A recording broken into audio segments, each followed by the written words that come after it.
Velkommen til denne tekniske guide om Thermomix TM5. Vi er Kelatos Informatika, specialister i teknisk reparation. Vi henter din enhed hjemme hos dig, udfører en gratis diagnose og sender dig et tilbud, før vi reparerer. Ingen opkald, ingen ture. Vi holder til på Calle Joaquin Maria Lopez, 26, Madrid. Bekvemt, gennemsigtigt og professionelt. Link i beskronerivelsen. Hvis skærmen på din Thermomix TM5 forbliver helt sort, kan det skyldes en række faktorer. Ofte er det en defekt skærm eller en fejl i strømforsyningen. Hvis du ignorerer problemet, kan det føre til, at din enhed bliver helt ubrugelig, og reparationen kan blive dyrere.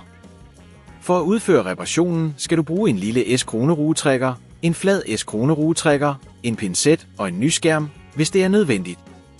Start med at slukke for enheden og frakoble den fra stikkontakten for at sikronere, at du kan arbejde sikkert. Brug den lille S-kronerugetrækker til at fjerne S-kroneruerne på bagsiden af enheden. Tag forsigtigt bagsiden af Thermomixen ved at bruge den flade S-kronerugetrækker til at løsne eventuelle clips. Når du har åbnet enheden, kan du begynde at lokalisere den defekte komponent. Tjek forbindelserne til skærmen og strømforsyningen. Hvis du ser synlige skader, skal du fjerne den gamle skærm ved at løsne S-kroneruerne, der holder den på plads, og trække stikket ud. Når du har fjernet den gamle skærm, skal du tage den nye skærm og forbinde den, inden du S-kroneruer den på plads.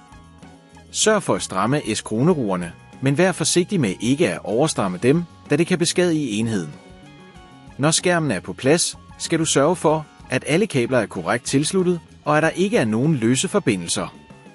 Hvis det på dette tidspunkt føles for kompliceret, så husk, at vi hos Kelatos henter din enhed hjemme og sender den repareret tilbage til dig.